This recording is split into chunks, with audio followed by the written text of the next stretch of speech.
नमस्कार, मैं अजय झा आज अपने चैनल एस्ट्रो व्यू पॉइंट के माध्यम से दीपावली के अवसर पर आप लोगों के सामने हूँ। कई मुद्दे हैं, लेकिन मैं क्रमशः बारी बारी से आपको इसके बारे में बताने का प्रयास करूँगा। सबसे पहला मेरा जो जेन्युइन मुद्दा है वह है कि दीपावली हम मनाते क्यों?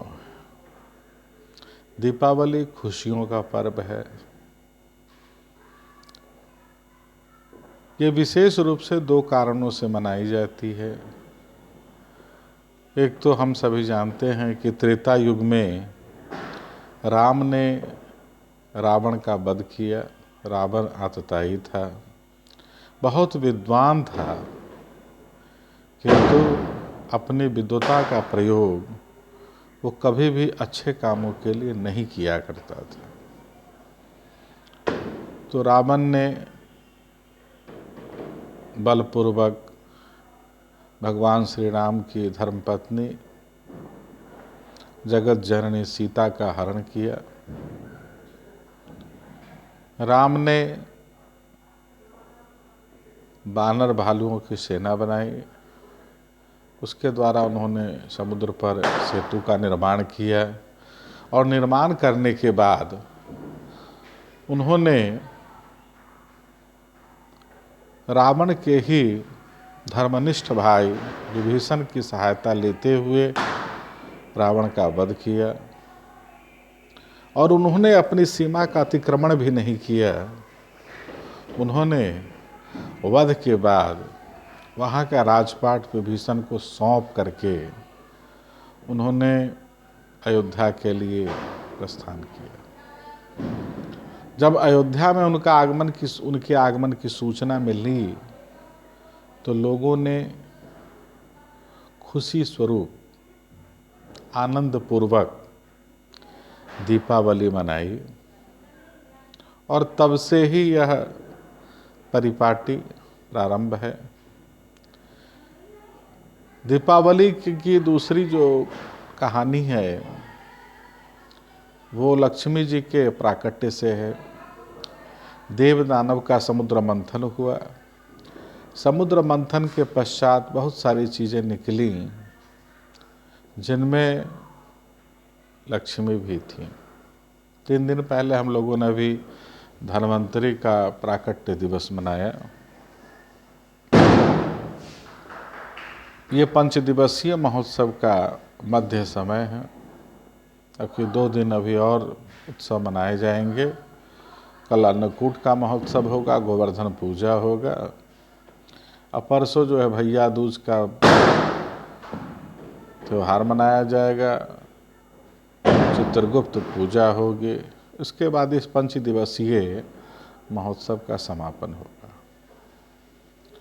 तो दीपावली मनाने का मतलब ये है कि केवल हम बाहरी दीपक न जलाएं, हम अपने अंदर के दीपक को भी जलाएं। हमारी आत्मा जो होती है, हमारी जो सोल है, हमारी जो परमात्मा के एक अंशभूत हमारे शरीर के अंदर होता है, वो लौ स्वरूपा होता है। वो जब तक जीवित है तब तक हमारा शरीर है।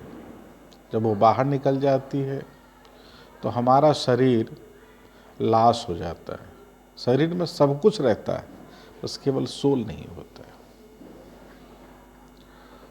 तो सोल जिंदा रहती है, लेकिन हम लोग क्या करते हैं, नाना प्रकार की चीज़ों के द्वारा अपनी उस अंतरात्मा के ऊपर बहुत सारे परत चढ़ा देते हैं, एक आवरण चढ़ा देते हैं। दीपावली का महोत्सव है। हमारे अंदर काम, क्रोध, लोभ, मोह, काम होना चाहिए, सीमित मात्रा में होना चाहिए। व्यस्त जीवन है, कामना नहीं होगी तो शायद विज्ञान भी नहीं होगा। लोभ हमारा होना चाहिए, लेकिन लोभ हमारा व्यक्तिगत न होकर के सामाजिक और राष्ट्रीय होना चाहिए। मोह हमारा होना चाहिए, लेकिन हमको अपनी मातृभूमि के प्रति मोह होना चाहिए, हमको मानवता के प्रति मोह होना चाहिए, केवल अपने व्यक्तिगत स्वार्थ के प्रति नहीं होना। क्रोध होना चाहिए, कोई हमारी मातृभूमि के लिए, कोई हमारी संस्कृति के ऊपर अगर हाथ उठाता है, उंगली उठाता है, तो उसके उंगली को तोड़ने का, उसके हाथ को काटने के लिए क्रोध हमारे अंदर होना चाहिए। तो हमारे अंदर जो कुरीतियां हैं, हमारे अंदर जो कमियां हैं, इस दीपावली में अगर हम संकल्पित हों तो उन चीज़ों को एक हम सही रास्ता दे सकते हैं। तो आइए इस दीपावली हम लोग संकल्पित हों, हम लोग शपथ लें कि हम अपनी कुरीतियों को रिप्लेसमेंट करेंगे, उसको हम एक रूप देंगे। और जो आपने अगर पहले जाना हो तो बहुत सारे जो ऐसे शाप होते थे जो बाद में वरदान सिद्ध होते थे, तो हमारे अंदर जो चीज़ें हैं शाप स्वरूप, उसको हम वरदान के रूप में लें, जिससे कि हमारा भी कल्याण हो, हमारे परिवार का हो, हमारे समाज का हो, हमारे राष्ट्र का हो, और समग्र मानवता का, मानवता क्या कहा जाए, पूरे विश्व का हो, मानव पादप पशु पक्षी सबका कल्याण हो। इसी संकल्प के साथ आप लोग दीपावली मनाइए। दीपावली की बहुत बहुत शुभकामना। माता लक्ष्मी की विशेष कृपा आपके ऊपर मिले, कुबेर की धन वर्षा आपके ऊपर हो, भगवान गणेश आपको अच्छी बुद्धि प्रदान करें, महालक्ष्मी आपके लक्ष्य तक पहुंचाएं, महाकाली आपको जो भी बुरे समय हैं उनसे आपका बचाव करें, माता सरस्वती आपके अंदर अच्छी अच्छी बुद्धि का विकास करते रहें। धन्यवाद।